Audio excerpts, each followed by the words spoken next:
Okay, we wired $42,000 for 6 cars. And never saw a single one of them. Yep, gone, disappeared in the bank. The bank didn't even help, not one bit. Okay, this is story of when you're trying to chase the easy money. And how you can make sure it doesn't happen. Okay, so this about to be fun. Super fun. Not the most excited, but it is part of our journey and we had to share it with you guys. Yep, and our little man just got up. By the way, happy birthday. Thank you. Okay, welcome to the what episode? Episode 5. No, it's 4th. Okay, so welcome to the 4th episode. Heart and Hustle. Yes, Heart and Hustle, where we could be real raw and honest all the way through this You business try to journey. move so fast. We try to run. Relax, man. We're gonna get to 5th one. Okay, God damn. Yeah. All right, so welcome to the Fourth episode. episode. Episode 4. All right, so what's going on exactly? How you feel like those episodes is going in your opinion? I think everything is patience, to be honest. Okay. We definitely have to take things slow and be patient with things. Definitely. Even if we're not getting the amount of viewers that we need or we want, doesn't mean for us to give up. We just gotta keep pushing, It's time. be patient, and of course, in due time, those people that's in that field will definitely come. Yes, And due 100%. diligence. All right, so in this episode that we're gonna speak about one thing that I think that's super important, and how we lost $42,000. We're going there today. Yeah, we're gonna all the way there. I think this episode gonna be a episode where a lot of people gonna learn. Got to be careful when you wanna start a business. So, yeah. So how do we get to lose this money, basically? So I remember it was like a friend of mine. Remember? You know what I'm talking about. I don't even want to say his name, but I definitely remember. and he's kind of want me to jump on the Turo business. But I would say there though, anybody that want to jump to a business, it doesn't matter if it's your cousin, if it's your brother, if it's your sister, if it's a good friend of yours that tell you about business. Before you jump to this business, I tell anybody, take your sweet time to do your research, to learn about this business. So, why did you skip the research this time? I think I had given him a little bit of credit because I know him for a long period of time. And the reason that I jumped, he told me that he had over 40 cars on Turo. So which is I remember you told me that. correct. So the whole thing is because I know him for a long time. Me and him got a good relationship.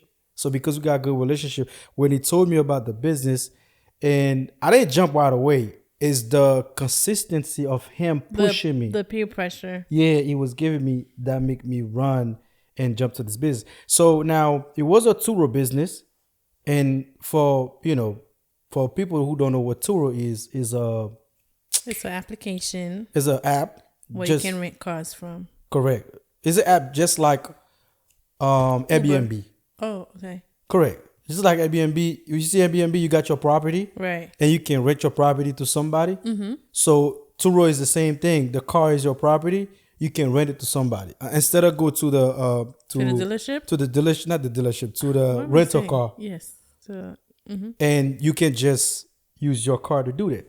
So, and at this point, he had over 40 cars, and when he had over 40 cars, he was like, "Yo, you need to jump to this." Every time I spoke to him, he keep busting my bubbles. Yo, you gotta jump in this business, and I'm like, bro. And that's when I go ahead and like, okay, you know what? Let me go ahead and get those cars without doing no research, nothing. It's just like, okay, it's because you trusted him so much. So you're like, you know what? I'm going to just jump on it because he's doing it. Everything is going good. And he called me every day about it. And let me just invest in that correct specific branch. And I feel like it was more like he was on my kind of like more advantage of me. He was like, he want me to grow. He want me to be better. So I Gotcha. felt like it was necessary for me to jump. So now when I asked him, yo, what do I have to do? He said, yo, you only need to do just buy cars and put it on an app. That's simple. So I'm like, okay, if it's that simple, so why not jump in? So, I remember I went to, I spoke to you about it first. I said, babe, we're going to jump on the Turo business. Yes, I But remember. you did feel the process was rushed because I was like, I'm going to get the cars and then so we can start it. And I remember I go to the fish market, was looking for cars. It was fishy. Yeah. So I found this person that was selling cars. So I thought I remember I was gonna start with 6 or 7 cars. 6. I believe it was 6. Yeah. So I was like, we're gonna start with 6 cars. So and boom, what we did, I text the guy and I asked him a question about 2 cars that he have.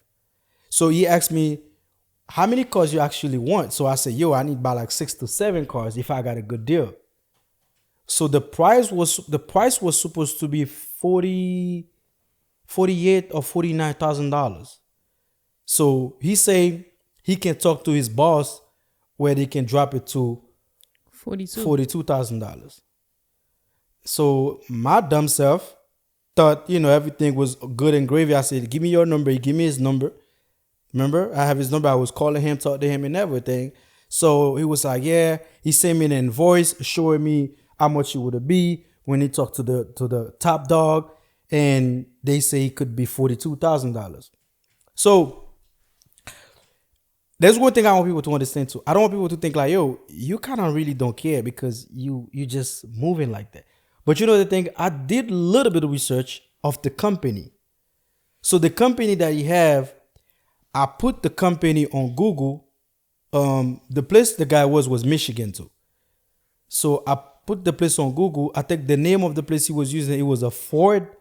But I forgot what it is. It's like a Ford, they got Ford, the Ford company, but they got a company under them. So it was something like that. So when I put it on Google, I found it was a real company. They got review on Google. They got people who's actually was work for them that speak about they work for them before. Everything seemed legit. That's why I got on the trap.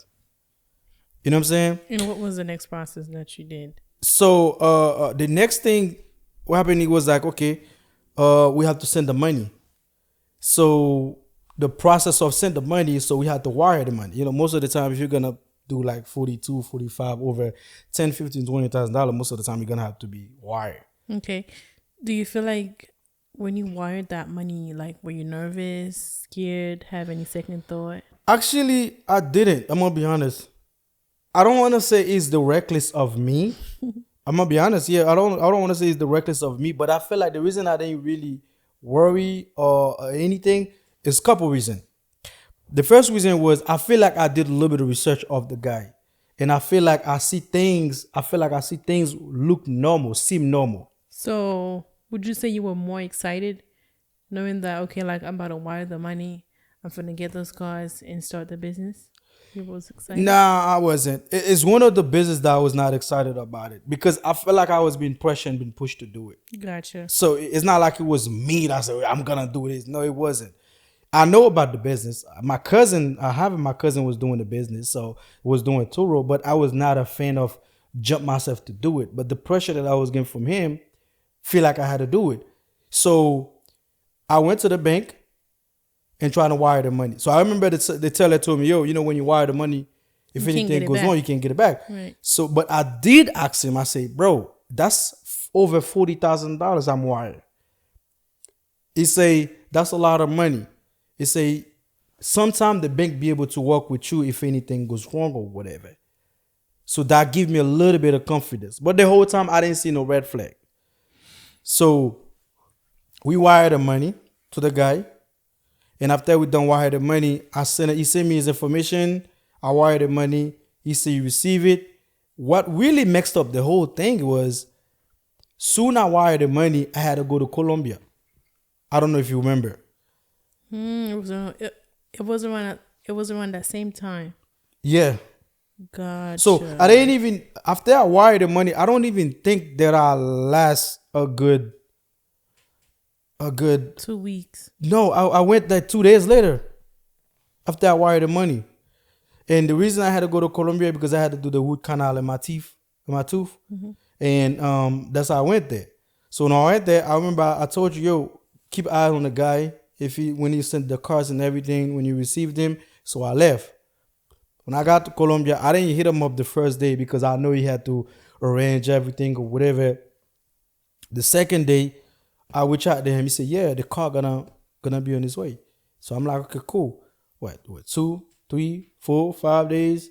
Nothing. There was no cars. When I reach out to you, I say, "Hey, babe," and did the guy say anything to you? And you say, "Nah, that guy ain't give me no information about the car and nothing." Did you feel like this was the first red flag throughout the whole thing? It's like that's what the red flag started? I will say I don't but kinda not because I still got a strong feeling that he was gonna send the car. Okay. That's when I see like it was over. It was really convincing. Yeah, because I had to give him time. So that's when I look. I say, okay, it was maybe 6 days later, or 5 days later, or 7 days later. I forgot how long it was. I don't know for how long I was in Colombia for. And I end up leave Colombia, come back over here. When I got back over here, and I trying to take control of it, and that's when I feel like, okay, I think I got scammed. You got scammed. And because when I asked him, I said, "Yo, can you send me a picture of the car and being loaded up on the truck?" He said, "Yeah, they already left with it." I'm like, "Great, I feel good, I'm happy." So I asked him, I said, "Yo, do me a favor, have the driver pull over and have him send me a picture of all the car being loaded up in the trail in the towing." He told me, "Yes, I'm gonna do it." That shit was crazy. Yeah, he told me, "Yes, he's gonna do it."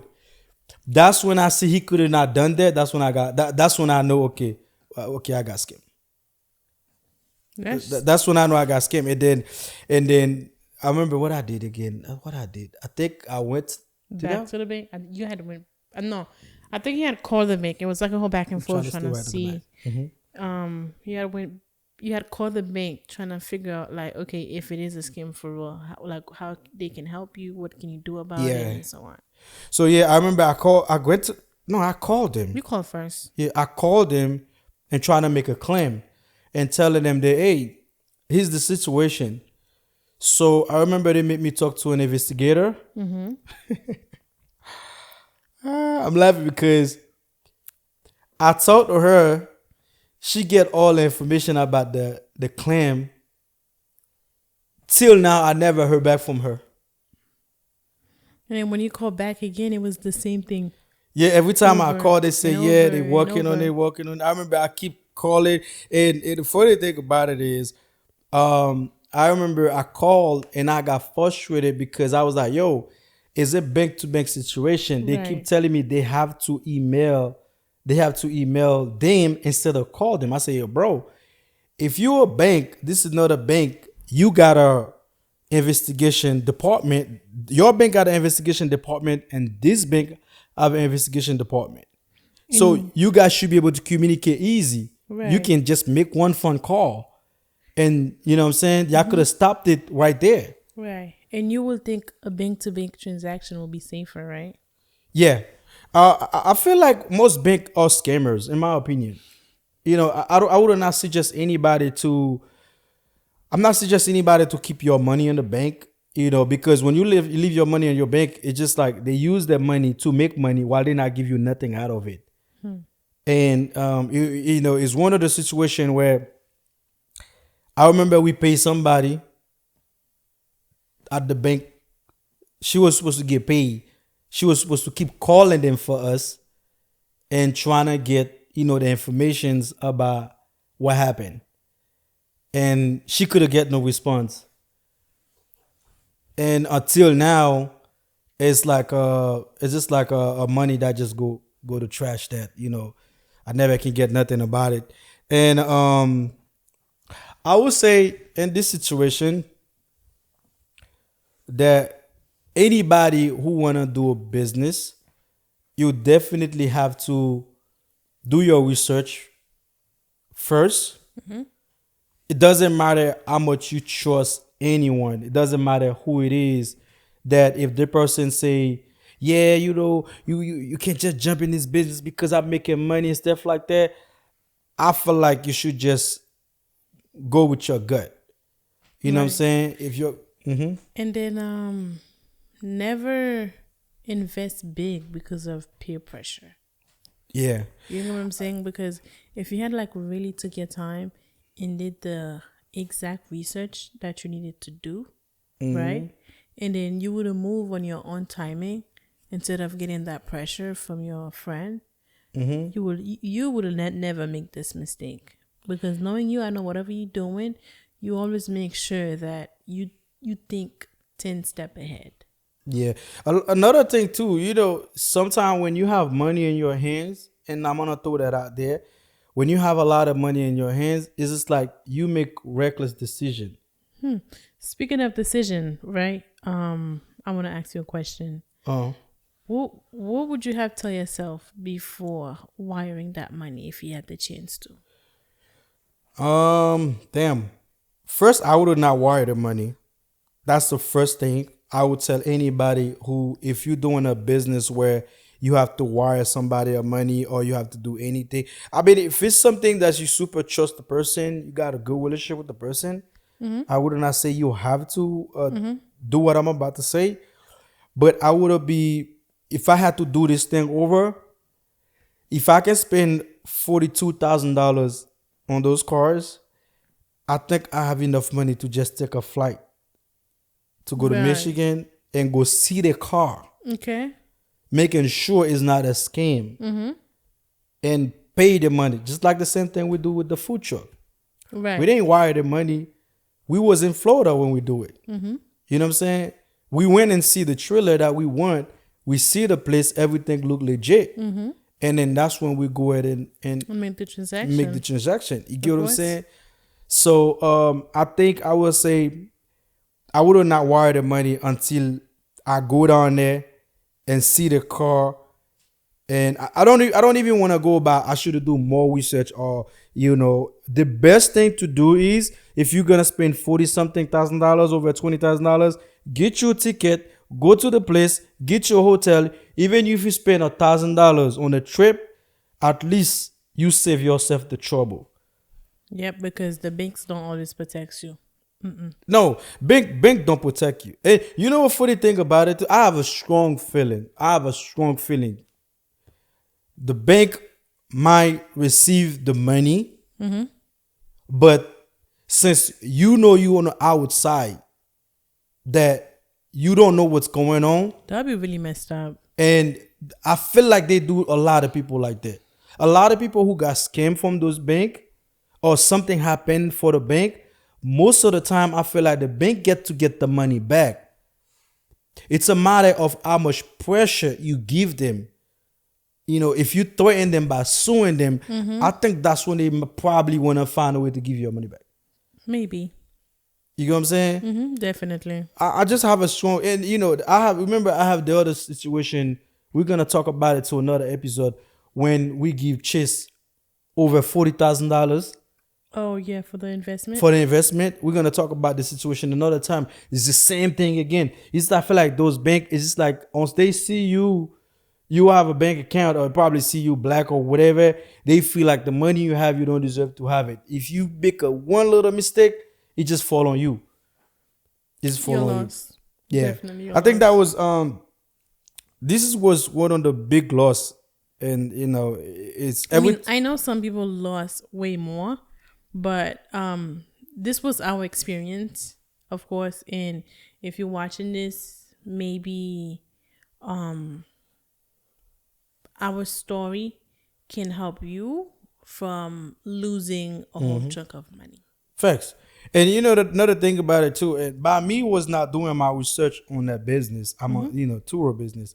I'm gonna be honest with you too, because a lot of people probably want to know a little bit more about Turo. So I'm gonna just clarify a couple of things. Yeah, of course. Not every business is sweet. Right. Every business gonna have the ups and down. And I teach those things when I do those kitchen talk so many times. Don't ask somebody how much money you can make off a business. Ask them about the struggle, the problem, the headache the business have, so you can learn. I didn't know that part. My homeboy always say he was making money So pretty much, he make it seems like Turo is easy money. Yeah, it And was then we okay. went for easy money, Okay, and we we're lost gonna do a all of math. our money. Yeah, we're gonna do a math real quick. He have 40 cars on Turo. He told me each cars was bringing him $1,700 a month, right? Okay, cool. Let's go about it. $1,700 a month by 40. So he's making $68,000 A month. a month. $68,000 he making.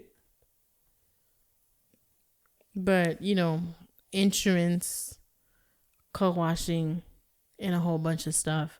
And when the car has a problem, No, all the cars he have was brand new car. There was not cars that give him problem.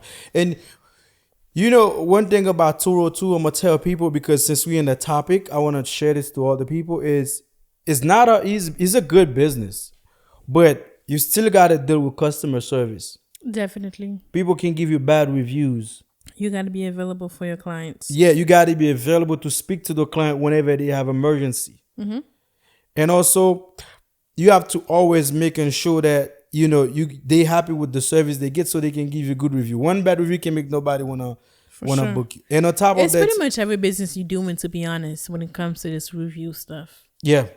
And then on top of that too is, if any light come on the car, say there's an issue, they report it, they take you down. You gotta take it to the shop and get it fixed first. Wow. Oh, wow. And another thing that what I learned about Turo is, right now a lot of people is trying to, like my cousin almost lost his car. How come? Somebody trying to steal the car. Yeah, No way. yeah, somebody trying to steal his car. He had to call the cops and all that stuff to report it and everything. Wow. And it's the same thing for Airbnb business. People think, you get job and get you a car and then it's all good. Right. And They make it seem so easy. yeah, correct. But they don't know, all that stuff that come with the business, all the headache, all the problem that come with it. But yeah, I think, till now, this experience is still like it was yesterday to me, because It wasn't a good one, so of course. yeah, because the thing is, I still don't feel like how I got scammed. Because Like, do you feel like, is this true? Did they really scam me? yeah, that's how I feel. Because the thing about it is, I'm a type of person that takes so much precaution when it comes to be get scammed Right. online. So, and I feel like I did enough research on the company. Maybe it wasn't enough. Probably not. So that's what happened. But And maybe, while talking to the guy and seeing that the company was legit, you should have taken the time to at least go down there, even for 24 hours, yeah, definitely. just to make sure. Correct. And the same guy who was pushing me to do that, and when I tell him what happened, all he was doing, he was laughing at me. Wow. Then when I tell him, I say, bro, Not a good one. I got over $42,000 on the water right now, sinking, and and it was because of your pressure. All they do, oh man, you were dumb. Why would you give somebody all this money? But if you was a pushing me, I would have never done it. And I was never trying to be jumped to this business because I feel like I was not ready to do it. And if I would have do it personally, I would have probably used some of the cars that I have. Remember, we got the Maserati was parked in the garage. We could have used the Maserati. We got the Chevy Camaro. Yeah. We could have used this car, The put it in there. BMW. We got the BMW. We could have used those cars to put it in there first to test the water. Yep, that's exactly what we should have did. But so much should have, could have. The more of the story is the lesson that we got out of that situation. Yeah, definitely. So now on the next episode, we're gonna have a guest, Miss Chanel. Miss Chanel, Yeah. So Miss Chanel for actually, episode 5. yeah, Miss Chanel actually, she's on a food truck. I think her food truck called Philly cheesesteak, something like that. Yeah, let me make sure I'm saying the right thing.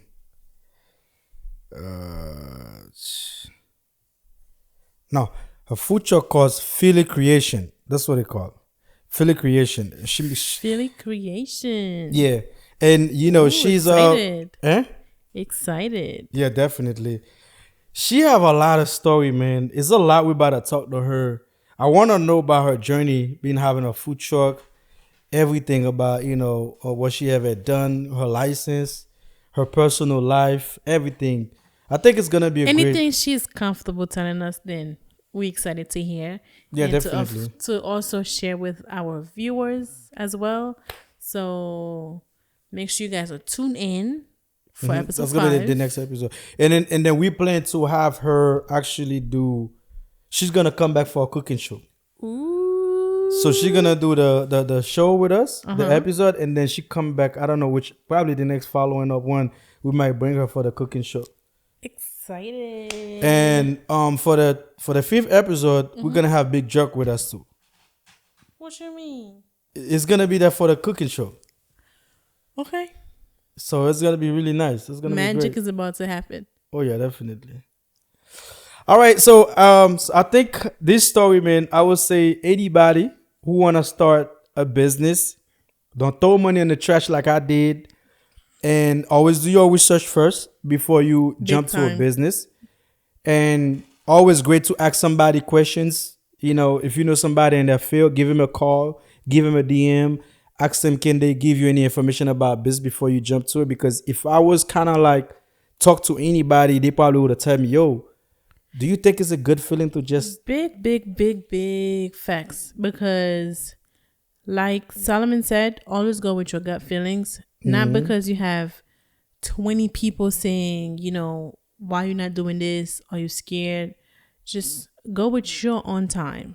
facts? Go with your gut. Go with your feelings. You get what I'm saying? Definitely. Same as an example. Do you remember when we was opening the restaurant? The amount of pressure you was getting. Yeah. Why we're not open? Are you scared? What's going on? Yep. But you had to go with your own feelings, your own gut, your own timing. 100%. Because if we did open way earlier, so much stuff could have go wrong.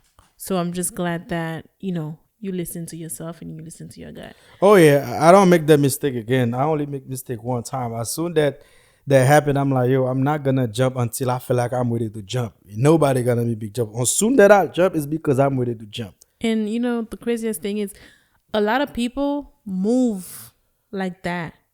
As in like they move on pressure. Something to do. And even though they feel like it's not the right time, because they have somebody in their ear pushing them, pressuring them, so they go ahead and jump and end up being on the boat by themselves when things turn bad or down, if that makes sense. Definitely. I think that was a good episode. And is anything you want to add up? Because we definitely about to be wrapping up with this episode. What I do want to add up is pretty much what you were saying. If you are interested in doing a business, of course, do your research about it. You get what I'm saying? Get a mentor. And just don't throw money out there.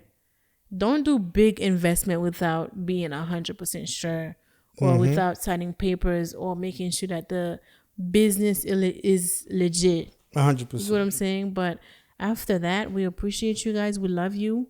Keep on subscribing. Stay tuned for episode 5.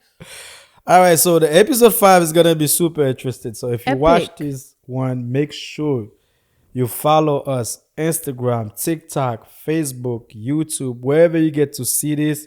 iHeartRadio, Apple Music, wherever you listen to this, subscribe. One of the way you can support the podcast is by likes and comments, and tell us what you think. Don't be scared to comment. Correct. And Okay. I'm gonna add one more thing.